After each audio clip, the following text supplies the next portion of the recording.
আল্লাহ নবী পৃথিবীর জমিনে এসেছিলেন 570 খ্রিস্টাব্দে। আল্লাহ নবী নবুয়াতের কাজ করেছে 40 বছর বয়সে, অর্থাৎ 610-এ। অঙ্কটা শুনবেন।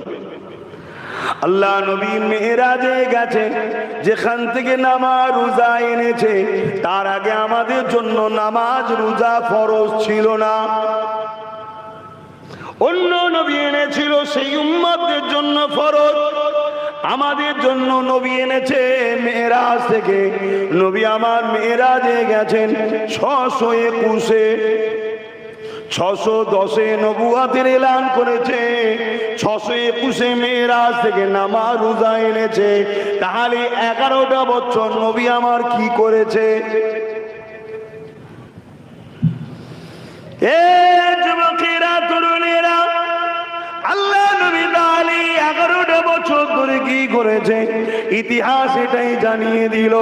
এই 11টা বছর ধরে পৃথিবীর যত অন্যায়কারী জালিম শাসক ছিল, আল্লাহ নবী তাদেরকে চিঠির মাধ্যমে জানিয়েছে, জনগণের উপরে অত্যাচার বন্ধ করো, জুলুম বন্ধ করো, নারীতে শোষণ বন্ধ করো, শরাব বন্ধ করো, জেনা বন্ধ করো, লুট বন্ধ করো।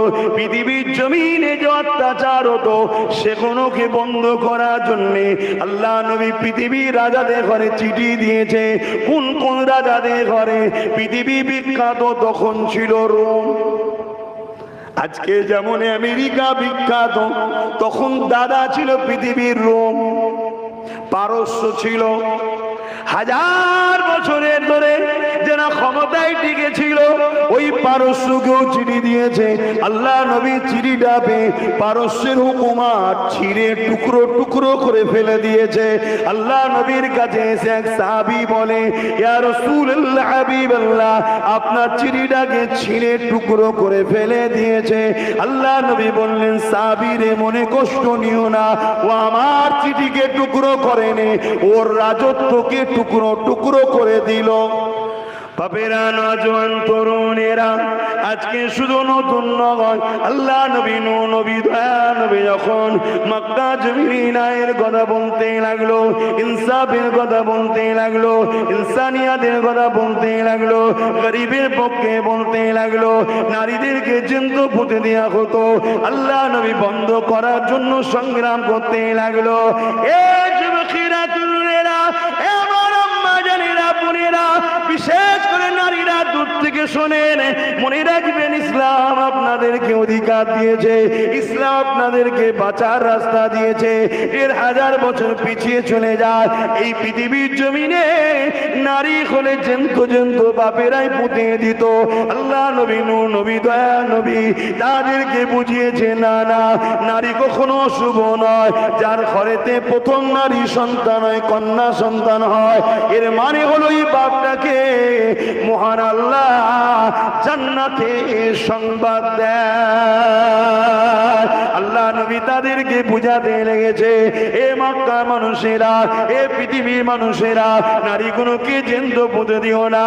আমি রাসূলুল্লাহ জানিয়ে দিলাম, যার ঘরে পর পর একটা দুটো তিনটে নারী আসবে, ওই নারীর বাবা যদি ওই নারীকে লালন পালন করে, তার দেখাশোনা করে, পড়াশোনা করিয়ে বিবাহটা দিয়ে দিতে পারে, এবারে স্বামীর জিম্মায় চলে গেল ওই 3 কন্যার বাবা। আর আমি রাসূলুল্লাহ নবী আমার দুটো আঙুলকে পাশাপাশি দেখিয়ে বলেছে, আল্লাহ জান্নাতে এইভাবে পাশাপাশি থাকিব।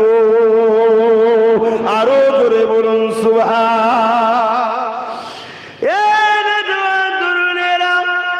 আল্লাহ নবী যখন এইভাবে নারীর কথা, ইনসাফের কথা প্রচার করতে লেগেছে, আবু জেহেল তখন মক্কার ক্ষমতায় ছিল, এবং মক্কা জমিনে একটা মেলা হতো, যে মেলাটার নাম হলো কাজের মেলা।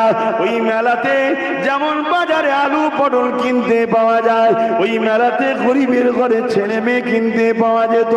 ওই মেলাতে খরিদ করে তারা নিয়ে যেত, নারীদের দেহ শোষণ করত, পুত্র সন্তান হলে সন্তানটাকে নিয়ে ওই নারীটাকে হত্যা করে দিত। এই ছিল জাহিলিয়াত যুগের চরিত্র। এ যুবকেরা, তরুণেরা, আল্লাহ নবী এগুলোর বিরুদ্ধে বলতে লাগলো। একটা দুটো তিনটে করে আমার নবী পাকের দিকে লোক বাড়তে লাগলো। আবু জেহেল দেখতে লাগলো, আমি যে মানুষের প্রভু সেজে রয়েছি, মানুষকে যে দাস দাসী বানিয়ে রেখেছি, মানুষকে যে গোলাম বানিয়ে রেখেছি, এই মুহাম্মদ গোলামী শিকল খুলে দিয়ে মানুষকে আজাদ করতে চাইছে, মানুষকে অন্যায়ের বিরুদ্ধে এক করতে চাইছে, মানুষকে ন্যায়ের দিকে দেখাতে চাইছে। এ যুবকেরা, তরুণেরা, বাপেরা, আল্লাহ নবী এই ঘোষণাও দিয়েছিল, যদি তোমাদের কেউ কাজ করে ওই শ্রমিককে তার গায়ের ঘাম শুকাবার আগে তার পারিশ্রমটা দিয়ে দিতে হবে। এদিকে আবু জেহেল সামান্য কিছু দিয়ে মানুষকে খাটিয়ে নিয়ে তাদের উপরে জুলুম অত্যাচার করত। আল্লাহ নবীর এই মেসেজটা চতুর্দিকে ছড়াতে লেগেছে, হাটে বাজারে সব জায়গায় আওয়াজ হতে লেগেছে। মুহাম্মদ নাই কথা বলে, মুহাম্মদ ইনসাফের কথা বলে, মুহাম্মদ গরিবের কথা বলে, মুহাম্মদ অসহায়ের কথা বলে। এই আবু জেহেল দেখতে লেগেছে, যদি মুহাম্মদ রসুলকে রুখা না যায় তাহলে আমার শয়তানের রাজত্ব চলে যাবে, আমার অন্যায়ের রাজত্ব চলে যাবে, আমার জুলুমের রাজত্ব চলে যাবে, আমার আতঙ্ক দেখিয়ে মানুষকে গোলাম বানিয়ে রাখা, দাসী বানিয়ে রাখা, এই রাজত্বটা চলে যাবে। এ যুবকেরা, তরুণেরা, তাই তারা আমার নবী ও সাহাবাদের উপরে কম অত্যাচার করেনি গো। ইতিহাসের পাতা বলতে লেগেছে, সাহাবা হুজুরদের ঘরে ধরে ধরে নিয়ে গিয়ে গরম বালির উপরে শুইয়ে দিয়ে তিনাদের বুকের উপরে পাথর চাপিয়ে দিয়েছিল। মরুভূমির গরম বালি, যেখানে খালি পা দেওয়া যায় না, সেই বালিতে শুইয়ে দিয়ে তিনাদের বুকের উপরে বাড়ি পাথর চাপিয়ে দিয়েছে। চাপিয়ে দিয়ে বলতে গেছে, মুহাম্মদকে ছেড়ে দে, তার দলকে ছেড়ে দে, আমাদের দিকে চলে আয়, তোকে অনেক স্বর্ণ দেওয়া হবে, অনেক কিছু দেওয়া হবে। সাহাবা হুজুররা এই কষ্ট সহ্য করতে করতে অনেকে এই অবস্থাতে আল্লাহর জমিন থেকে চলে গেছে, আর অনেকে আবার এই কষ্ট সহ্য করেই যাচ্ছে, কিন্তু জবান দিয়ে একটাই কথা বলে গেছে, আমরা জানও দিতে রাজি আছি, আল্লাহ নবীকে ছাড়তে রাজি নয়। আরো জোরে বলুন সুবহান।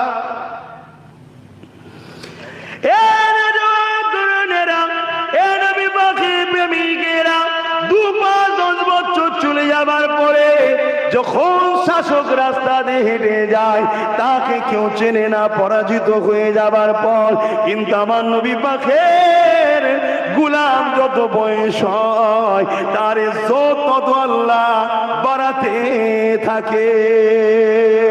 এ যুবকেরা, তরুণেরা, বাপেরা, উদাহরণ দিলে বুঝতে পারবেন। এই ভারতবর্ষের জমিনে একজন রাজা ছিল, যার নাম হচ্ছে আকবর, হতভাগা আকবর। আর একজন আল্লাহ পাকের ওলি, জিনার নাম হচ্ছে হযরত মুজাদ্দিদ আল-পেশানি।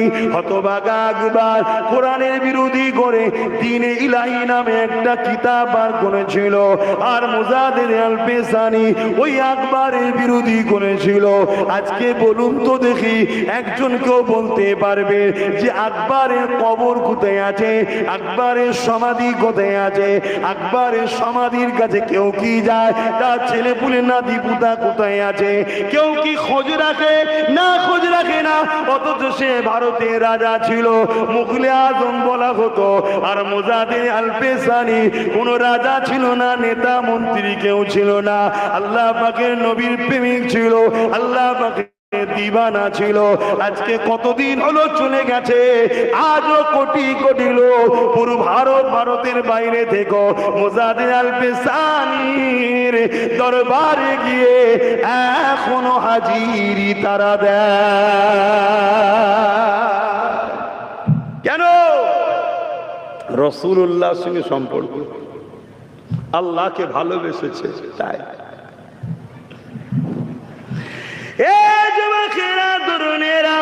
তাই বলে নিয়ে যায়, তোমার আমার পরিচয় একটাই হবে, আমরা মুহাম্মদ রাসূলের গোলাম, আল্লাহ পাকের দাসী। তোমার আমার মডেল একজনই হবে, মুহাম্মদ রাসূলুল্লাহ। লাকাদ কানা লাকুম ফি রাসূলিল্লাহি উসওয়াতুন হাসানা। এ দুনিয়ার মানুষেরা, আল্লাহ পাক জানিয়ে দিলে, এ জমিন আমার, আসমান আমার, এ কায়নাত আমার, সব কিছু আমার। কত দাদা এসেছে চলে গেছে, কত দিদি এসেছে চলে গেছে, কত বড় বড় ডন এসেছে চলে গেছে, কত বড় বড় ক্ষমতাশালী এসেছে চলে গেছে। ইতিহাসের পাতায় তাদের নাম এখনো রয়েছে, কিন্তু তাদেরকে মানুষ স্মরণ করে ঠিকই, কিন্তু তাদের কিভাবে মৃত্যু হয়েছে, কিভাবে মিটানো হয়েছে সেটাও মানুষ জানে। এই যুবকেরা, তরুণেরা, চেঙ্গিস খান বলে একজন এসেছিল, সবাই আপনারা জানেন, 2.5 কোটির উপরে মুসলমানকে মেরেছিল। চেঙ্গিস খান তার নাম ছিল। 1 লক্ষর উপরে নারীর ইজ্জত লুটেছিল। এত বড় আতঙ্ক ছিল, পৃথিবীর সবাই চেঙ্গিস খানকে ভয় করত। বাগদাদকে উজাড় করে দিয়েছিল। মানুষের মাথার খুলিগুলো গলা থেকে কেটেছে, মাথার থেকে গলাটা কেটে মাথার খুলিগুলো নিয়ে, যেমন আমরা বাড়ি বাড়াবার জন্য ইটকে পর পর সাজায়, তোমার আমার মা বোন বাপ ভাইদের, মুসলমানদের মাথা কেটে কেটে ওই ইটকে দিয়ে সাজিয়ে সাজিয়ে সাজিয়ে মাথার খুলি গুলোকে সাজিয়ে সাজিয়ে ইটের বিনিময়ে বড় বড় রাজপ্রাসাদ মহল তৈরি করেছে। এত মুসলমানকে মেরেছে, কিন্তু খেয়াল করে দেখুন তো দেখি, সেই চেঙ্গিস খান মিটে গেছে, তার অস্তিত্ব নাই, তার ছেলে পুলে নাতি পুতার কোনো খবর না। কিন্তু আমার হোসাইনের আজও কোটি কোটি কোটি কোটি, একটা দুটো নয়, 200 কোটির ওপরে আজও আমরা ইসলামের পাগল রয়ে গেছি। আরো জোরে বলুন সুবহান। আবার বলে দিয়ে যায়, গরিবি বানাবার জন্যে, গোলাম বানাবার জন্যে আমাদেরকে বড় চক্রান্ত করা হতে লেগেছে। এ যুবকেরা, তরুণীরা, বাপেরা, আল্লাহর কোরআন জানিয়ে দিল, তোমরা তোমার রসুলকে ফলো করো। আজ আমি বলে গেলাম উসওয়াতুন হাসানা। উসওয়াতুন মানে হচ্ছে মডেল। নামাজ পড়বেন, এক কথায় ধর্মনীতি আমার রসুল থেকে নেন, অর্থনীতি আমার রসুল থেকে নেন, এডুকেশন নীতি আমার রসুল থেকে নেন, সমাজ নীতি আমার রসুল থেকে নেন। এই যুবকেরা, তরুণেরা, ইসলাম একটা কমপ্লিট জীবন ব্যবস্থা না। ইসলামে শুধু ধর্মনীতি আছে তা নয়, অন্য কার কি আছে আমি জানি না। ইসলামে ধর্মনীতি আছে, সমাজ নীতি আছে, এডুকেশন নীতি আছে, রাষ্ট্রনীতি আছে, বিজনেস নীতি আছে, সম্প্রীতি নীতি আছে। এই যুবকেরা, বাপেরা, ভাইয়েরা, ইসলামের রাজনীতিও রয়েছে, সবটা আপনাকে নিতে হবে। আপনি অন্য কাউকে যদি ফলো করেন, আপনি আপনার ইসলামকে কমপ্লিট করতে পারলেন না। উদখুলু ফিস সিলমি কাফা, আল্লাহর কোরআন জানিয়ে দিল, তোরা পুরোপুরি ইসলামে আয়। তুমি তোমার রসুলকে ছেড়ে দিয়ে অন্য কাউকে মডেল বানালে হবে না। আর আমার রসুলে পাক সাল্লাল্লাহু আলাইহি ওয়াসাল্লাম এই মদিনার জমিনে 10 বছর ধরে রাষ্ট্রপ্রধান হয়ে কিভাবে রাষ্ট্রকে নিয়ন্ত্রণ করতে হয়, কিভাবে রাষ্ট্রবাসীর সঙ্গে ব্যবহার করতে হয়, আমার নবী পাক শিখিয়ে দিয়েছে। এই যুবকেরা, এই যে বর্ডারে বিএসএফ দেওয়া হয়, এটা আমার রাসূলুল্লাহ শেখানো। এই যে রাষ্ট্রের মধ্যে নিরাপদ রাখার জন্য পুলিশ ব্যবস্থা, আদালত, বিচারের ব্যবস্থা, এসব আমার রাসূলুল্লাহ তৈরি করা। আগে ছিল না গো। এই যুবক, শুনে রেখে দাও, আমি ইতিহাস বলছি, পৃথিবীকে চ্যালেঞ্জ দিচ্ছি, আমেরিকা হোক, লন্ডন হোক, জাপান হোক, আরে এলেমের দরজা তো আমার নবী পাক খুলেছে। তুমি প্লেন বানাও, রকেট বানাও, যাই বানাও, সব কিছু আমার রসুল থেকে এলেম নিয়ে তৈরি করেছো। আরো জোরে বলুন সুবহান। এ নওজওয়ান তরুণেরা, আল্লাহ নবী, নূর নবী, দয়া নবী, 40 বছর যখন বয়স হয়ে যায় নবী পাকের, নবী আমার নবুয়াতের এলান করেছিলেন, নবুয়াতের ঘোষণা দিয়েছিলেন। আমার নবী কিন্তু তখন থেকে নবী ছিল যখন পানি কাদার সঙ্গে আদম সাফিউল্লাহ মিশেছিল। তার হাজারো হাজারো সাল আগে আমার নবী নবী ছিল। আমার নবী দুনিয়ায় যখন আগমন করেছিল, নবী হয়ে আগমন করেছে। 40 বছর বয়সে নবী আমার নবুয়াতের ডিউটিতে জয়েন করে কাজ শুরু করেছে। ওই 40 বছর পর নবুয়াত ঘোষণার পর আল্লাহ নবী নিজে বকরি জবাই করে খানা করে সবাইকে খাইয়েছে।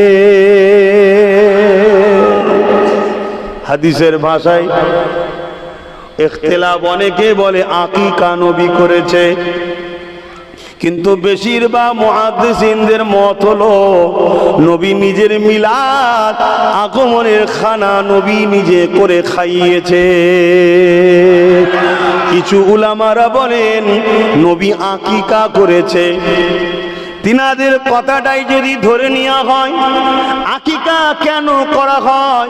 দুনিয়ায় বাচ্চা আসলে না মরলে, বলুন, তাহলে নবী আশারি খানা করেছে। নবী যদি 40 বছর পরে নবুয়ত ঘোষণার পর তিনি যদি তিনার মিলাদের খানা করে, আমরা নবীর গোলাম, নবী আসাতে খুশির মাসে আমরাও খানা করে গরিব দিন দুঃখী আমরা সবাই খাবো। কারণ আল্লাহ কোরআনে বলেছেন, কুল বিফাদলিল্লাহি ওয়া বিরহমাতিহি ফাবিযালিকা ফালিয়াফরাহু। হাবিব আপনি জানিয়ে দিন আমার রহমত ও ফজল পে খুশি যেন বানায়। আল্লাহ নবী আমাদের কাছে সব থেকে বড় রহমত। আল্লাহ বলছে রহমত পে খুশি বানায়, তাই নবী পে আমরা খুশি বানাই।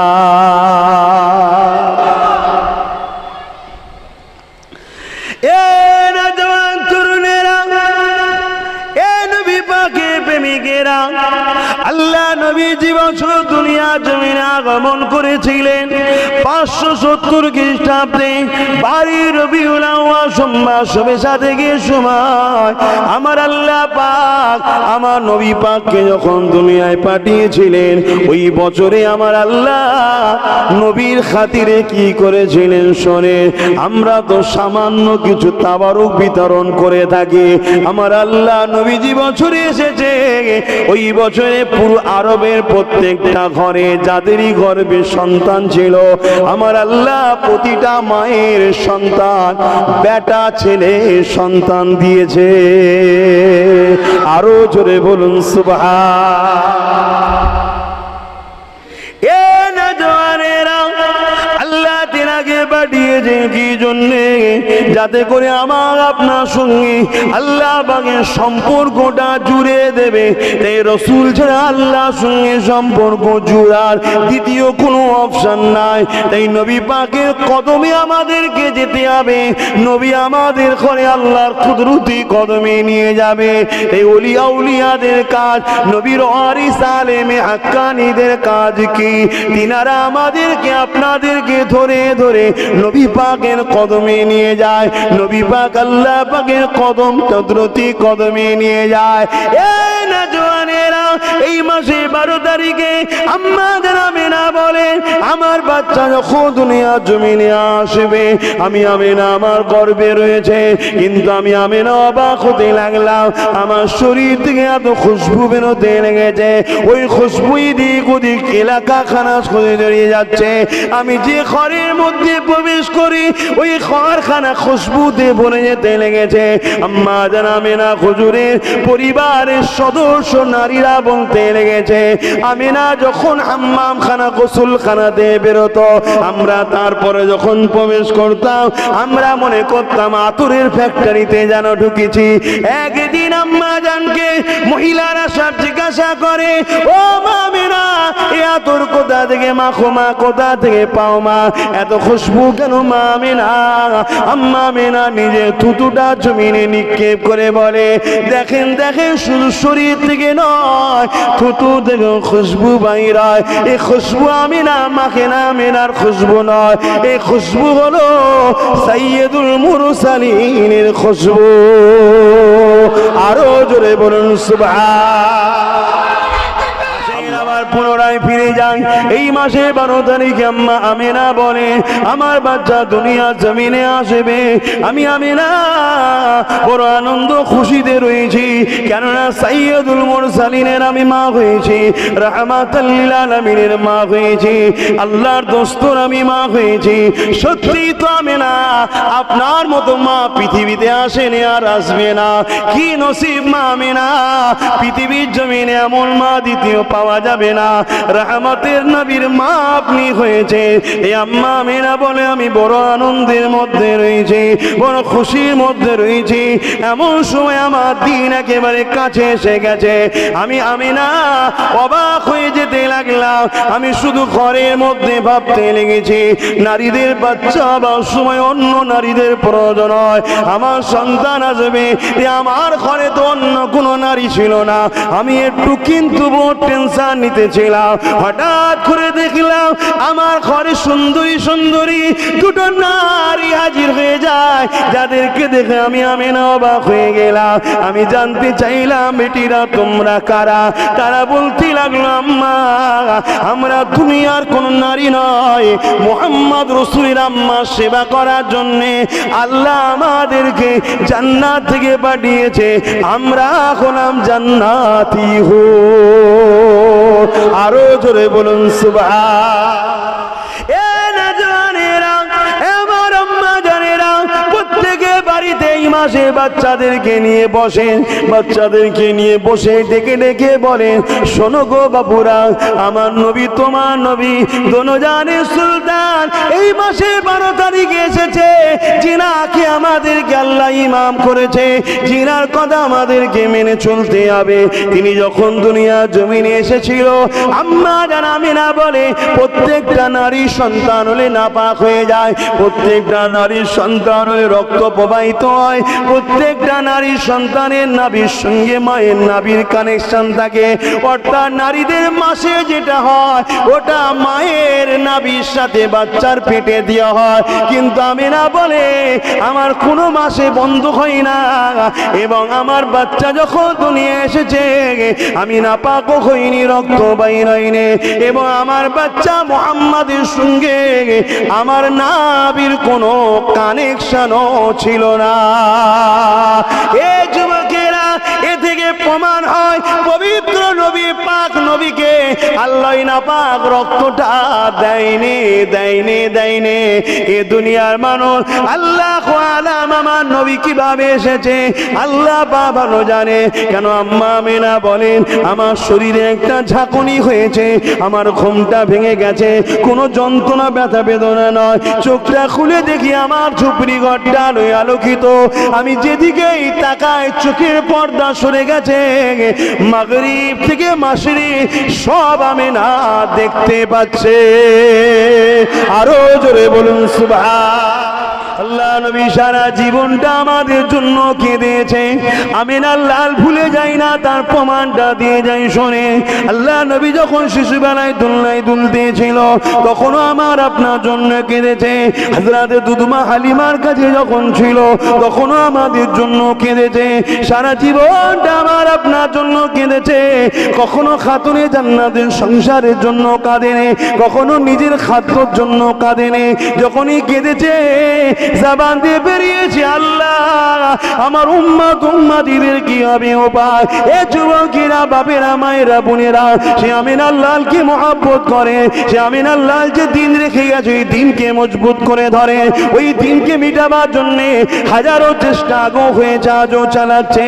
দুঃখের বিষয় হলো আমরা নিজেরাই দিন থেকে সরে যাচ্ছি, এটাই আফসোস। আগে আসুন রাসূলুল্লাহ দিনে জীবন গড়ে চলো, নবী পাকের আদর্শে নিজের জীবন গড়ো। আল্লাহ নবী নূহ নবী দয়া নবী যখন দুনিয়া থেকে বিদায় নিয়ে চলে যাওয়ার সময় হয়েছে, দুনিয়াবি জিন্দেগি কাটিয়ে আখিরাতের দিকে রওনা হবে, ওই সময়তে আল্লাহ নবী ইন্তেকালের বিছানাতে রয়েছে। ওই সময় তো নবী উম্মাত উম্মাত উম্মাত উম্মাত করেছে। তার থেকেও বড় বিষয় হলো আমিনা লাল যখন মেরাজে গিয়েছিল, ওই মেরাজে গিয়ে আল্লাহ পাককে যখন দেখতে লেগেছে, আল্লাহ দেখা তো সব থেকে বড় নিয়ামত, ওই জায়গাতে গিয়েও আমিনা লাল তোমাকে আমাকে ভুলে যাইনি। ওই জায়গায় গিয়ে যখন রাসূল বলেছেন আল্লাহ আমার উম্মত উম্মতিদের কি হবে, আমার আল্লাহ বলছে হাবিব এই জায়গা তো তুমি উম্মত উম্মতিকে ভুলে যাওনি না, আল্লাহ আমি ওদেরকে ভালোবাসি। আল্লাহ নবী ওই সময় কথা না শুনে আল্লাহ জানিয়েছিলেন হাবিব তুমি সাক্ষী থেকে যাও, তোমার উম্মতের জন্য আমি আল্লাহ যথেষ্ট। আরো জোরে বলুন সুবহান। আল্লাহ সেই নবীকে ভুলে থেকো না। সেই নবীর আজানকে নিয়ে বিকৃত করা হচ্ছে, সেই নবীর আজানের কে নিয়ে বিকৃত করা হচ্ছে। লা ইলাহা ইল্লাল্লাহ পরে মুহাম্মদ রাসূলুল্লাহ বলতে হয়, সেটাকে বাদ দিয়ে অন্য কিছু সংস্কৃতি ঢুকানো হচ্ছে। আমার সমাজে হচ্ছে না, হয় না? কিন্তু দুঃখ ওই জায়গায় নয়। শয়তান তো শয়তানি করবে, সে পুরুষ শয়তান হোক আর মহিলা শয়তান হোক, শয়তান শয়তানি করবে, তার কাজ তো এটা। দুঃখ হচ্ছে এটাই যে আমরা আবার সেই শয়তানের দলদাস হয়ে থাকি, এটাই দুঃখ। কথা কিছু বুঝতে পাচ্ছেন? অথচ এই আযান, এই কলেমা রাসূলের আমরা ভুলে যাচ্ছি, কিন্তু রাসূল আমাদেরকে কখনো ভুলেছে? আজকে দিনে এই মুহূর্তে এই টাইমে তুমি আমি এখানে নবী নবী করছি, নবীর আলোচনা করতে লেগেছি। আলহামদুলিল্লাহ, এখানে যারা এসে বসতে পেরেছেন, এটা আমিনার লালের নসিব নয়, তোমার আমার নসিব। আল্লাহ তোমাকে আমাকে এনেছে, এটা কপাল তোমার আমার।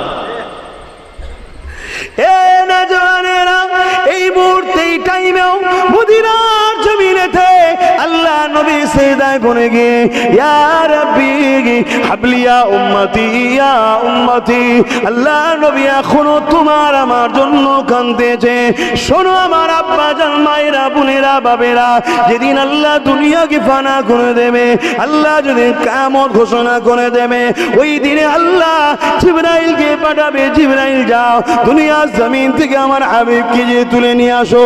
আমার রাসূলুল্লাহ দুনিয়ার জমিনে কোথায় রয়েছে? হযরত জিবরাইল খুঁজে পাবে না, কারণ এই ঘর বাড়ি বালাখানা নদী নালা সাগর তুফান কিছুই থাকবে না। কুল্লু মান আলাইহা ফান, সব কিছু আল্লাহ ফানা করে দেবে, তাই জিবরাইল খুঁজে পাবে না। তাই জমিনে এসে আওয়াজ দিয়ে বলতে লাগবে, ও রব্বি আল্লাহ, কোথায় আপনার হাবিব খুঁজে পাচ্ছি না। আমার আল্লাহ বলবেন, জিবরিল জমিনে কান লাগিয়ে লাগিয়ে শোনো, যে জায়গা থেকে দেখবে কান্নার আওয়াজ আসছে, ওই জায়গাতে আমার হাবিব তিনার গুনাহগার উম্মত উম্মতীদের জন্য কাঁদতেছে। আরো জোরে বলুন সুবহান। মুজাদ্দিদুল জামান আল-খুজুর পীর কিবলা বলেছিলেন যে আল্লাহ পাক কোরআনে যদি আয়াতটা না দিত, লা তাখনাতু মির রাহমাতিল্লাহ, তাহলে আমি আবু বকর বুক ফেটে মারা যেতাম। এই আয়াতটার জন্য আজ আব্বাস হাসে, তোমরা হাসো হাসো, এই আয়াতটাই তোমাদেরকে বাঁচাবে। লা তাখনাতু মির রাহমাতিল্লাহ, বান্দারে আমার রহমত থেকে নিরাশ হয়ে যান না। কিন্তু বিয়াদমের উপরে কোনদিন আল্লাহর রহমত হয় না, এটা শুনে রাখো। বিয়াদব করতে শেখো। নবী আমার বিদায়ের সময় বলে গিয়েছিলেন, হে আমার সাহাবারা, আমি নবী চলে যাচ্ছি, আমার ৬৩ বছরের জিন্দেগি, দুনিয়ার হায়াতের জিন্দেগি, আখিরাতের রাস্তায় রওনা দিলাম।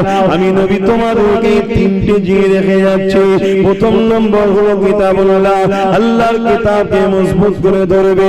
দ্বিতীয় নম্বর হলো সুন্নতে রাসূলি, আমি নবী আমার সুন্নাতকে মজবুত করে ধরবে। ৩ নম্বর হলো আহলে বাইতি, আমি নবী পাক আমার পরিবার, আমার খানদান, আমার বংশধরকে মজবুত করে ধরবে। অর্থাৎ সুন্নাত তোমরা নেবে আমার পরিবারের কাছে, আর আমার পরিবার সুন্নাত নেবে। এবং সুন্নাত যখন তোমরা মানবে, ওটাই তোমরা কোরআনের অনুসরণ হবে। কারণ আমার নবী যা কিছু করেছে, কানা খুলুকুল্লাহুল কোরআন। আম্মা জান আয়েশা সিদ্দিকা বলে, আমার নবী পাকের লাইফ স্টাইল, চরিত্রটাই ছিল কোরআন শরীফ। নবী আমাকে বিদায় নিয়ে চলে গেল। গেলেন। আজকে সেই কোরআনকে আমরা তো ধরতে পারলাম না, উপরন্ত বিশ্বের জমিনে কেউ কোরআনকে পোড়াচ্ছে, কেউ কোরআনের বিরুদ্ধে কেস করছে, কেউ কোরআনের বিরুদ্ধে মামলা করছে, কেউ কোরআনকে অপমান করতে লেগেছে। আমরা মুসলমান, আমাদের কোনো খেয়ালই নাই কি করে এই সন্ত্রাসগুলোর মোকাবেলা করা যায়, কি করে এই সন্ত্রাসগুলোর জুলুমের বিচার করা যায়, কি করে এই সন্ত্রাসগুলোকে উপযুক্ত জবাব না দেওয়া যায়। আমাদের তো কোনো খেয়াল নাই। আমরা আমাদের জমি জায়গা ঘর বাড়ি পজিশন নিয়ে শুধু ব্যস্ত। কখনো আল্লাহর কোরআনকে তো পড়লাম না, যদিও বা পড়ে সেই কোরআনের সম্মান রক্ষার জন্য কখনো ভাবলাম না। অথচ কিয়ামতের দিনেতে এই কোরআনকে আল্লাহ বা সুন্দর করে সাজিয়ে দেবে, এটা লাউহে মাহফুজে রক্ষিত রয়েছে। ওই কোরআন আল্লাহর সাজিমের নিচে হাঁটাহাঁটি করতে লাগবে। আমার আল্লাহ বলবে, আমার কালামুল্লাহ বলো, আজ তুমি কি আমার কাছে কিছু দরখাস্ত রাখবে? ওই দিন কোরআন শরীফ বলবে, কালামুল্লাহ শরীফ বলবে, এ আমার আল্লাহ পাক, দুনিয়ার জমিনে যারা আমাকে সম্মান করেছিল, আমাকে মহব্বত করেছিল, আমাকে প্যার করেছিল, আমাকে রক্ষা করার জন্য নিজেদের সিনার মধ্যে রেখে দিয়েছিল, আমাকে আদর করে বুকে জড়িয়েছিল, চুমা দিয়েছিল, চোখে লাগিয়েছিল, আমার জন্য ঝগড়া করত, আমার জন্য ভালোবাসত, আমার প্রচার করত, আমার প্রচার করতে গিয়ে সমাজের মানুষের গায়ে খারাপ হয়ে গিয়েছিল, তথাপিও দুনিয়ার সবাইকে ছেড়ে দিয়েছিল, আমি কোরআনকে সে ছাড়েনি, বুকে করে জড়িয়ে ধরে রেখেছিল। আল্লাহ পাক এই কঠিন দিনে সবাইকে ছেড়ে দিয়েছে, আমি কোরআন কিন্তু তাকে ছাড়বো না। আমি চাই সে যেন আজকে নাজাতটা পেয়ে যায়। নবী আমার জানিয়ে দিলেন, ওদিনে কোরআনের খাতিরে আল্লাহ পাক এমন লোককে নাজাত দেবে যারা কোরআন পড়তে পারেনি, খুলে খুলে হাত বুলিয়েছিল আর বলেছিল, আল্লাহ এটা তোমার কথা, ছোটবেলায় পড়তে পারেনি, আজ বুঝতে পেরেছে, চুমা দিয়েছে, আদর দিয়েছে, এমন লোক কোরআনের খাতিরে সেদিন নাজাত পেয়ে যাবে।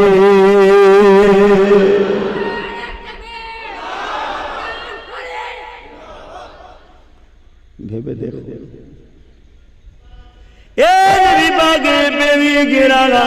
পরিবর্তন হবার জন্য মাহফিল আমরা দিই, পরিবর্তনের আশায় বসেন, মসজিদ গুলোকে আবাদ করে, মা বাপকে ভালোবাসে, গরিবদের হক আদায় করে, বড়দেরকে সম্মান করে, নবী পরিবারদেরকে তাজিম মুহাব্বত করে। এই যুবকেরা, তরুণেরা, প্রেমিকেরা, কারণ ইসলাম বেঁচেছে ইমামে হুসাইনের জন্য, ইসলাম পানা পেয়েছে ইমামে হুসাইনের জন্য। কেন এজিদ চেয়েছিল পৃথিবীর জমিন থেকে আল্লাহ নবীর দিনটাকে মুছে দেবে। আজও দুনিয়া জমিনে অনেক এজিদ আছে, তারা চায় দুনিয়া জমিনে শরাবের প্রতিশোধ করতে, তারা চায় দুনিয়াকে জিনার মধ্যে জড়িয়ে দিতে, তারা চায় দুনিয়ার মধ্যে গান, শরাব, বদমাইশি, নাচ গান, সুদ, ঘুষ, খুন খারাপি, লুট এমন করে দুনিয়া জমিনে দাসত্ব প্রথাকে চালু করে দেওয়া। এই যুবকেরা, তরুণেরা, আল্লাহ নবী এগুলোকে বন্ধ করেছিল। এদিন যখন ক্ষমতা জোরে দখল করেছিল, এই দখল করে নিবার পরে এদিন দুনিয়া জমিনে লুট, মারপিট, শরাবকে, জেনাকে, এমন করে নারীদের উলঙ্গ নাচ, রাজদরবারে খেল তামাশা, দুনিয়া জমিনে আমার নবী পাকের যে আদর্শ, ওই আদর্শটাকে মিটাবার চেষ্টা করেছিল।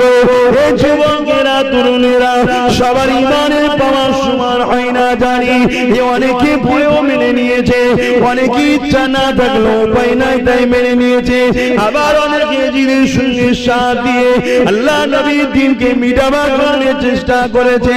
কিন্তু ইমামে হুসাইন পাকের কাছে যখন খবর পৌঁছে যায়, ইমামে হুসাইনকে জানানো হয়, হযরত ইমামে হুসাইন, আপনি এজিদের বায়াতটা নিয়ে নিয়ে এজিদকে নেতা বলে মেনে নিয়ে এজিদ এজিদকে শাহিনশাহ বলে মেনে নিয়ে এজিদকে লিডার বলে মেনে নিয়ে ইমামে হুসাইন বলেছিলেন আমি এজিদকে কখনো মানতে পারবো না, যদি এজিদ সারাবি না হতো তাহলে মেনে নিতাম, এজিদ যদি শরিয়াতি না হতো তাহলে মেনে নিতাম, এজিদ যদি নানা দিনকে শেষ না করার চক্রান্ত করতো তাহলে মেনে নিতাম, কিন্তু এজিদ আল্লাহ নবীর দ্বীনের বেখিলাফ, ওই এজিদকে সাপোর্ট করা মানে নিজেকে নানার দ্বীনের বিরোধী করে দেওয়া।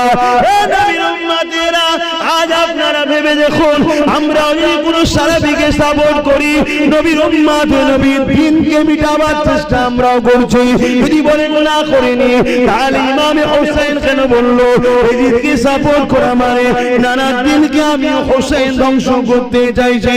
এজিদ সেদিন সারাবি ছিল, এজিদ সেদিন বদমাইশ ছিল, এজিদ সেদিন জুলুম করতো, এজিদ সেদিন নারীদেরকে শোষণ করতো।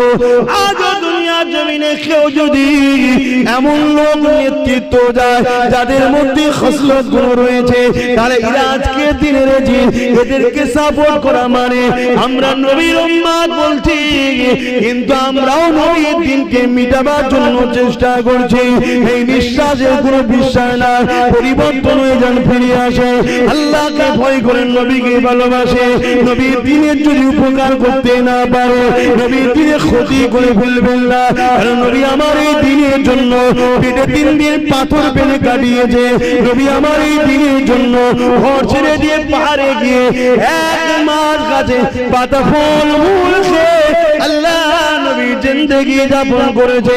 নবী আমার এই দ্বীনের জন্য নিজের পরিবারকে কুরবানি করে দিয়েছে, সেই নবীর দ্বীনকে ক্ষতি করে ফেলবেন না, তাহলে দুনিয়া তো আল্লাহ লাঞ্ছিত অপমানিত বেইজ্জতি করবে, আর আখিরাতে আল্লাহ পাক পা দুটোকে উপরে দিয়ে করে দিয়ে জমিনে দিয়ে মাথা করে বেইজ্জতির সঙ্গে জাহান্নামে দেবে।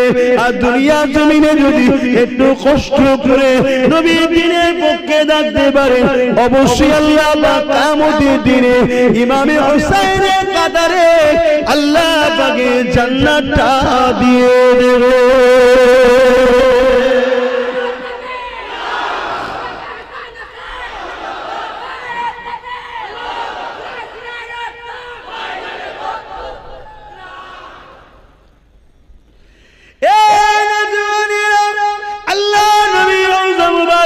মসজিদে নববী যেটা, যেখানে নবী আমার এখন আমার আপনার জন্য কাঁদতেছে, ওটাই আম্মা জানা আয়েশা সিদ্দিকা হুজুরের হুজরা মোবারক ছিল। আল্লাহ নবী নববী শরীফের সামনে হযরত আলী হুজুরের ঘর ছিল, যেখানে খাতুনে জান্নাত থাকতেন ইমামে হাসান হুসাইনকে নিয়ে। যখন ইমামে হাসান হুসাইন কাঁদতেন, নানা জান নবী মুহাম্মদ রাসূলুল্লাহ তাআলা আওয়াজ চলে আসতো, সঙ্গে সঙ্গে নবী আমার যতই গুরুত্বপূর্ণ আলোচনা হতো না কেন সাহাবাদেরকে রেখে দিয়ে আল্লাহ নবীর সঙ্গে সঙ্গে উঠে চলে যে বলতো, ফাতেমা রে কেন কাঁদে বাচ্চা দুটো? এ ফাতেমা তুমি তো জানো আমি তোমার আব্বা, জানো এই বাচ্চা দুটো কাঁদলে আমার দিলকে সুস্থ রাখতে পারি না, আমি বাচ্চা দুটোকে বড় মহব্বত করি। এ ফাতেমা রে কেন কাঁদে বাচ্চা দুটো? এইভাবে নবী আমার আদর করেছে, বড় করেছে। একদিনের কথা হযরত ইমামে হাসান কাঁদতে লেগেছে, আল্লাহ নবী আগে গিয়ে জিজ্ঞাসা করে, ফাতেমা কেন কাঁদে? ইয়া রাসূলুল্লাহ হাবিবাল্লাহ, ঘরে পানি নাই, পানি নাই। আর আজকে তো পানি আমরা বাপরে বাপ তছনছ করছি, ইচ্ছা করে নষ্ট করে ফেলেছি। এরও হিসাব হবে, আল্লাহ মাফ করো, ধরলে আমিও পার হব না। আমি আমার কথা বলছি, তাহলে কি হবে? ওই গোলামি করো হাসান হোসেনের, খাতুনে জান্নাতে নবী পরিবারদের, যদি বাঁচতে চাও। আমি বুঝাতে চাইছি এটাই। আল্লাহ নবী নিজের কোলে নিলেন ইমামে হাসান হুসাইন হুজুরকে, নিজের জিহ্বা মোবারকটা বার করে দিলেন। হযরত ইমামে হুসাইন নানা জানের জিহ্বা চুষতে লাগলেন, খাতুনে জান্নাত বলতে লাগলেন, আব্বা জান কি করছে? ইমামে হুসাইনকে কোলে করে নিয়ে আল্লাহ নবী বলেছিলেন, হে বেবি ফাতেমা, আমি তোমার আব্বা তোমার বাচ্চাকে যা নিয়ামত দিয়ে দিলাম, দুনিয়ার পিপাসা তো দূরের কথা, যেদিন মাথা রাখবে দেখতে আখাত করে আল্লাহ সূর্যকে নামিয়ে দেবে। যেদিন মানুষ নফসি নফসি নফসি নফসি করবে, গরমের জন্য মাথা খুনু গলে গলে পড়বে, মানুষ পিপাসাতে কলিজা খানা ফেটে যাবে। এ ফাতেমা রে, সেই দিনও তো তোমার হোসেনকে পানির আর কোনোদিন পিপাসা লাগবে না।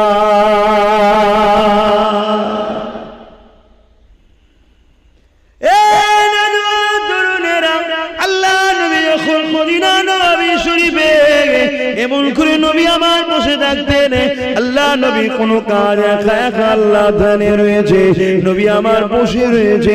ইমামে হাসান হোসেন ছুটে এসে নবী পাকের কোলে বসে পড়তে, আল্লাহ নবীর গায়ে পায়না করতে লাগলে, ইয়া রাসূলুল্লাহ ইয়া হাবিবাল্লাহ, হুজুর বড় বড় বড় খোরা আছে, নানা জান আমাদেরকে দুটো ছোট ছোট খোরা দেন। আল্লাহ নবী সঙ্গে সঙ্গে বলতেন, নানা ভাই নাবো নাবো, কোন থেকে এখনই খোরা রেডি করে দিচ্ছি। আহারে দুরজানের সুলতান দেখুন, সঙ্গে সঙ্গে মদিনা নববী শরীফের চাতানেতে হামাগুড়ি দিয়ে দিয়ে বলতেন, খোরা রেডি, উঠে বড়। হাসান হোসেন পিঠে উঠে পড়তেন। হাসান হোসেনকে নবী আমার মদিনা নববীর চাতানের এক দিক থেকে আর এক দিকে হামাগুড়ি দিয়ে ঘোরাতে লাগতে। কখনো ভেবে দেখেছেন যে বাচ্চা দুটো নবীর পিঠে চেপেছে, নবী বাচ্চা দুটোর জন্য নিজেকে ঘোড়া সাজিয়েছে, ঘোড়া বানিয়েছে, সেই বাচ্চা দুটো আল্লাহর দিনের জন্য কি পরীক্ষা দিয়েছে। আর আজকে আমাদের একবেলা অভাব হলে বা একটু গরিবী সংসার হলে বা দুনিয়াকে কোন রকম ভাবে একটু জীবন যাপন কাটাতে হয়, আমাদের মাথা ঠিক থাকে না। হারাম দেখাতে গেলে যা পারি লোকের পারি সব লুটে লিবার চিন্তা মেন্টালি তৈরি হয়ে গেছে। এই যুবকেরা তরুণেরা, অথচ ইমাম হাসান হোসেন জিন্দেগিতে এমন দিন ছিল ঘরে খাওয়া হয়নি। আল্লাহ নবীর নওয়াজ ইমাম হাসান হোসেন 3 দিন খাইনে, হযরত আলী 3 দিন খাইনে, হযরত খাতুনে জান্নাত 3 দিন খাইনে। এমন অভাবী সংসার ছিল, তথাপিও তিনারা কোনদিন আল্লাহর কাছে অভিযোগ দেয়নি। তিনারা সর্বসময় শুকরিয়া আদায় করতে পিছ পায়নি।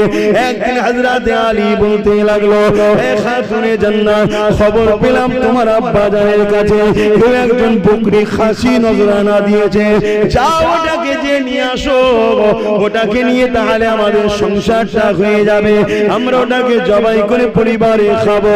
কয়েকদিন খোদার তো আমরা রয়েছে। হযরত খাতুনে জান্নাত চলে গেলেন, আব্বাকে গিয়ে সালামটা দিয়ে বললে, আপনার জামাতা আলী বলেছে একটা নাকি কেউ নজরানা দিয়েছে, হুজুর আমাদের কয়েকদিন খাওয়া হয়নি, যদি বকরি খাসিটা দিতেন আমরা হাসান হোসেন আমি আর আপনার জামাতা মিলে একটু খেতাম। আল্লাহ নবী বলেছিলেন, ফাতেমা রে, তুমি কি বকরি নিতে চাও? আমি মুহাম্মদ কে দোয়া শিখাবো, ওই দোয়াটা আমল করলে আল্লাহ তোমাকে আরো ভালোবাসবে, আল্লাহর ওই নৈকট্য পেয়ে যাবে। কোনটা নিতে চাও? হযরত খাতুনে জান্নাত কয়েকদিন খোদার তো নিজে, স্বামী খোদার তো, দুটো ছোট ছোট বাচ্চা খোদার তো, সব ভুলে গেলেন। ভুলে গিয়ে বললেন, আব্বা আমি আমার আল্লাহকে পেতে চাই।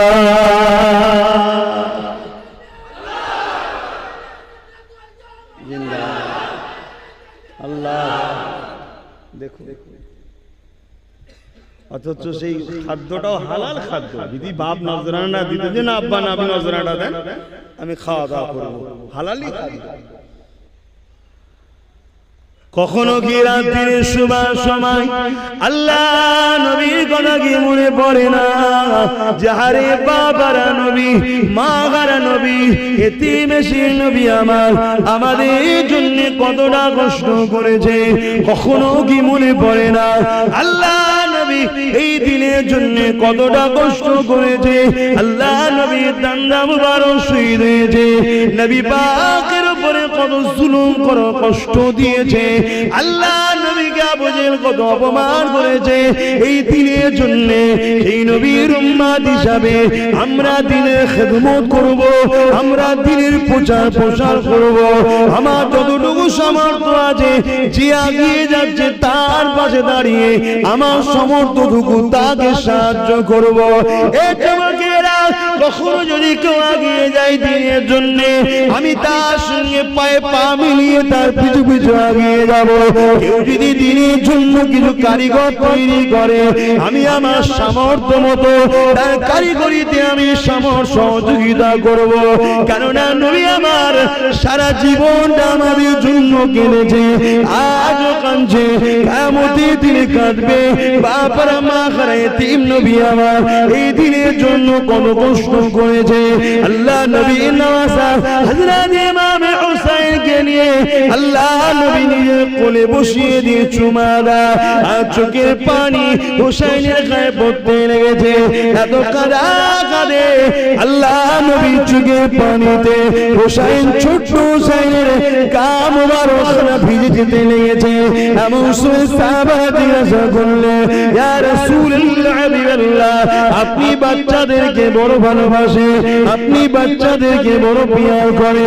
আমরা দেখেছি আপনি যখন মদিনা নববী শরীফে দাঁড়িয়ে খুতবা দিতে লাগতেন, হাসান হুসাইন যখন ওই মসজিদে নববীতে ঢুকতো, ইয়া রাসূলুল্লাহ ইয়া হাবিবাল্লাহ, আপনার নজরটা যে হাসান হুসাইনের দিয়ে পড়ে যেত, আপনি আর এক মুহূর্ত দেরি করতেন না, আগিয়ে গিয়ে কাতার ভেঙে ভেঙে আপনি হাসান হুসাইনকে কোলে নিয়ে নিজের দুই পাশে বসিয়ে দিতে, তাদেরকে এত ভালোবাসে।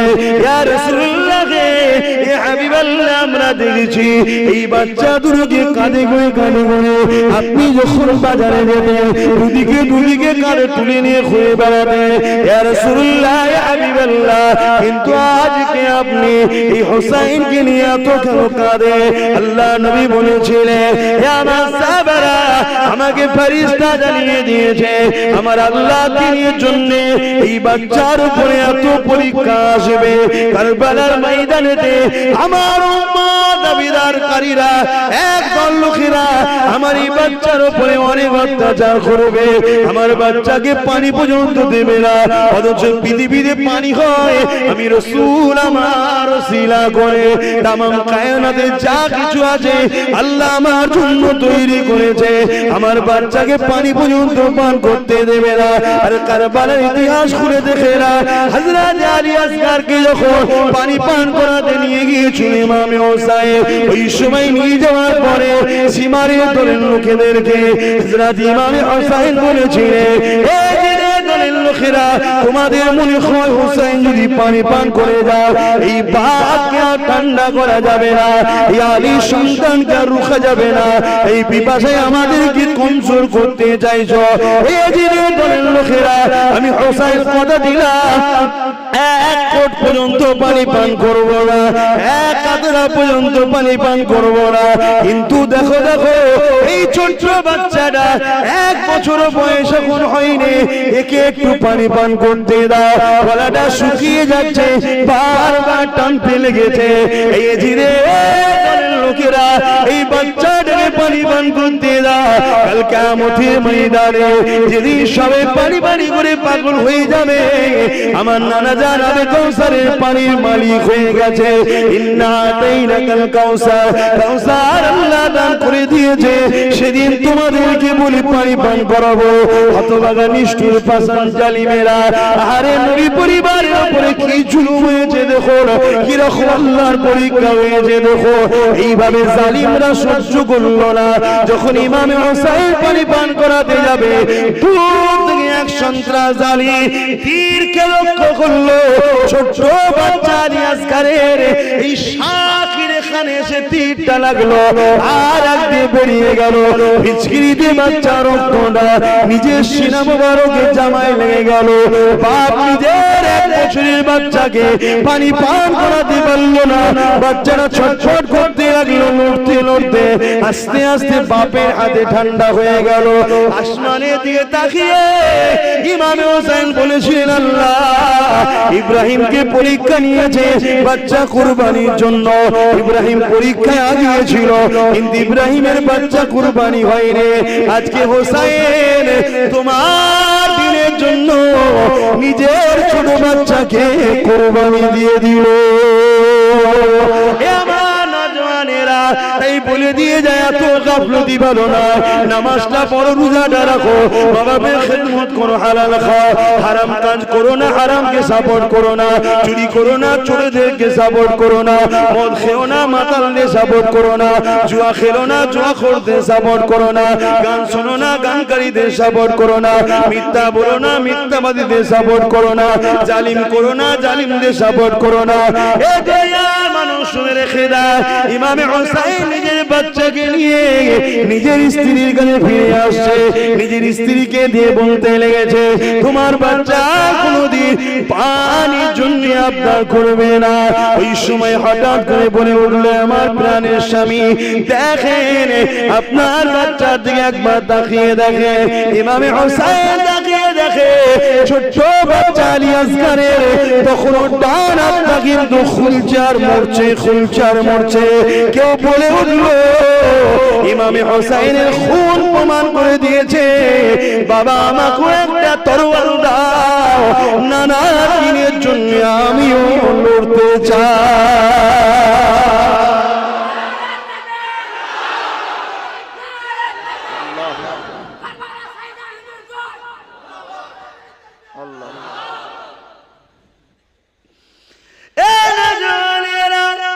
স্ত্রীর কাছে বিদায় নাই, বোনের কাছে বিদায় নাই, আত্মীয় স্বজন মহিলা যারা ছিল তিনাদের সঙ্গে বিদায় নাই। ছোট্ট বাচ্চা সুকাইনাকে এমন করে নিজের স্ত্রীর কাছে তুলে দিয়ে গেল। হুজুরের কন্যা সন্তান ছিলেন হযরত সুকাইনা, যিনাকে আমরা সাকিনা বলে জানি। হযরত সুকাইনাকে তুলে দিয়ে গেল, দিয়ে যাবার সময় দাঁড়িয়ে দাঁড়িয়ে ভাষণ দিচ্ছে। কি ভাষণ দিচ্ছে? কুল্লু নাফসিন জায়গাতুল মউত, প্রতিটা নাফসকে মৃত্যুর স্বাদ চাখতে হবে। আমার পরিবারের সদস্যরা, আমি তোমাদেরকে বলে দিয়ে যাই, নানা জান বলেছিল, আমার কাছে কিছু ওয়াদা নিয়েছিল, এই ওয়াদা পূরণের আজকে দিন এসে গেছে। নানার উম্মাহকে বাঁচাবার জন্য নানা আমার কাছে কিছু ওয়াদা নিয়েছিল, এই ওয়াদা পূরণের দিনটা আজকে এসে গেছে। নানা আমাকে বলেছিল, এই বেটা হোসেন ধৈর্য ধরে থাকবে, ধৈর্য খারাপ হবে না, কেন কিয়ামতের দিনেতে আমার যখন গুনাহগার উম্মত উম্মতিদের গুনার পাল্লাটা ভারী হয়ে যাবে রে, আমি বড় উম্মতের প্রেমী, আমি বড় উম্মতের দিওয়ানা, আমি তোমার নানা উম্মতের বড় ভালোবাসি। হে উম্মত, তুমি আমি নবীর জন্য কি করলা, আর নবী তোমার আমার জন্য কি করছে দেখো। এই বেটা হোসেন ধৈর্য ধরে থাকবে, কেননা কিয়ামতের দিনে যখন আমার উম্মতের গুনার পাল্লা ভারী হয়ে যাবে, নেকির পাল্লা হালকা হয়ে যাবে, ওই সময় আমি আল্লাহ দরবারে তোমার এই কারবালার খুনের বদলে আমি আমার উম্মতের নাজাদের জমিনদারের ব্যবস্থা করে নেব। সবর করবে, ধৈর্য ধরবে। আমার নানার সঙ্গে যে ওয়াদা ছিল, এই ওয়াদা পূরণের সময় হয়ে গেছে। কেননা কাল রাত্রিরে আমি খবর দেখেছি, নানা জান আমাকে বলেছে, দেরি করো না, দেরি করো না, চলে আসো, একটা পাত্রে আবে কৌসারের পানি নিয়ে রয়েছে, তোমাকে পান করাবো, চলে আসো। আর একটা পাত্র নিয়ে রয়েছে। আমি জিজ্ঞাসা করলাম, নানা জানে খালি পাত্র কেন? বাবা তুমি যখন শহীদ হয়ে যাবে, তোমার খুনটাকে তোমার নানা আমি এর মধ্যে জমা করে রাখবো। কাল কিয়ামতের ময়দানে আমার উম্মত উম্মতির এখন আসামির কাঠ করে দাঁড়িয়ে যাবে। গুনার পাল্লা যখন ভারী হয়ে যাবে, নেকির পাল্লা যখন হালকা হয়ে যাবে, তোমার খুনের বিনিময়ে, খুনের বিন্দু বিন্দু বিন্দু বিনিময়ে আমি রাসূল আল্লাহর কাছে আমার উম্মত উম্মতির জমিনদারের দুআ আশা রাখবো। এ আমার পরিবারেরা সবর করবে, তোমরা ধৈর্য খারাপ হবে না, কেননা মৃত্যু সবার অবশ্যই হবে। আমার পরে জানি না তোমাদের উপরে কি জুলুম আসবে, যতই জুলুম আসুক না কেন, নানা দিনের বেখিলাফকারীদের কখনো পক্ষপাতিত্ব নেবে না, ধৈর্যের সাথে পা ফেলবে, সবরের সাথে পা ফেলবে। অবশ্যই আল্লাহ পরীক্ষা না, সবরকারীর সাথে আল্লাহ রয়েছে। এই বলে ইমামে হোসেন নিজের ছোট্ট কন্যা সন্তানটাকে চুমা দিয়ে বুকে করে জড়িয়ে করে আদর করে, বাপ আমার বিদায় নিতে লেগেছে। ঘোড়ার পিঠে যখনই উঠে পড়েছে, যুদ্ধের লিবাসটা পরে এগিয়ে যাবে, ঘোড়াকে বলছে চলো, নানা দিনের জন্য চলো, নানার উম্মতদের বাঁচাবার জন্য চলো, সময় আমার হয়ে এসেছে। ইমামে হোসেন যখন আঘাতে লেগেছে, ঘোড়ার যেতে লাগছে না, ঘোড়াকে বারবার বলে ঘোড়া যেতে লাগে না, ঘোড়া মাথাটা দুলে দুলে জমিনে দেখে কি দেখায়, ইমামে হোসেন কাঁধটা ঘুরিয়ে দেখে, ওই যে সুকাইনা কখন যেন এসে ঘোড়ার পা ধরে গিয়ে জড়িয়ে ধরে বলেছে, ঘোড়া তুই যাবি ঘরে, আমার পরিবারের সবাইকে যে বাহিনী নিয়ে নিল, আমার ভাই চলে গেল, আমার চাচতো ভাইয়েরা চলে গেল, আমার ছোট ভাই আলিয়াসরা চলে গেল, এরা আমার বাবাকেও শহীদ করে দেবে, এ ঘোড়া আমার আব্বাকে তুই নিয়ে যাবি না। এইভাবে সুকাইনা কাঁদতে লেগেছে। ভেবে দেখুন, দুনিয়ার কোনো পরিবার কাঁদছে না, এরা দুনিয়ার কোনো বাচ্চা কাঁদছে না, জান্নাতীর ঘরের রানী কাঁদছে, জান্নাতীর ঘরের শাহজাদি কাঁদছে, আল্লাহ নবীর নওয়াসারা কাঁদছে, আল্লাহ নবীর বংশধররা কাঁদছে, যাদের জন্য আল্লাহ জান্নাত তৈরি করেছে, যারা কিয়ামতে জান্নাতের নেতৃত্ব দেবে, তাই পরিবারের একটা ছোট্ট কন্যা কাঁদছে। আল্লাহ নবীর নওয়াসা হযরত ইমামে হোসেন বললেন, ওই সুকাইনাকে বুকে করে জড়িয়ে ধরে আবার চুমা দিয়ে বললেন, বেটি তুমি তোমার আম্মার কাছে থাকো, আল্লাহ নবীর সঙ্গে নানা জানের সঙ্গে যে ওয়াদা করেছি, এই ওয়াদা পূরণের সময় এসে গেছে।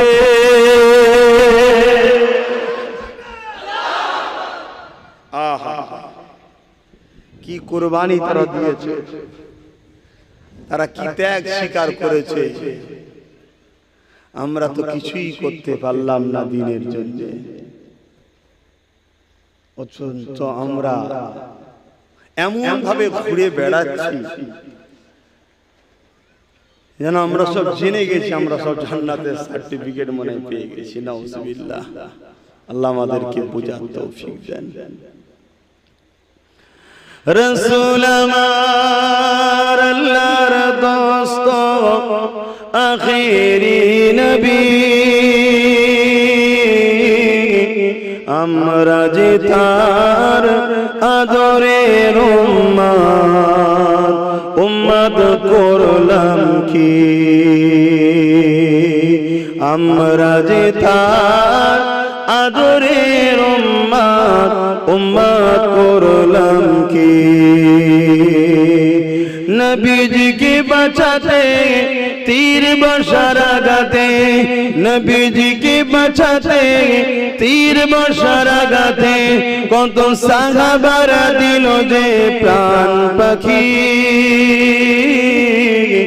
আমরা যে তার আদরের উম্মত, উম্মত করলাম কি।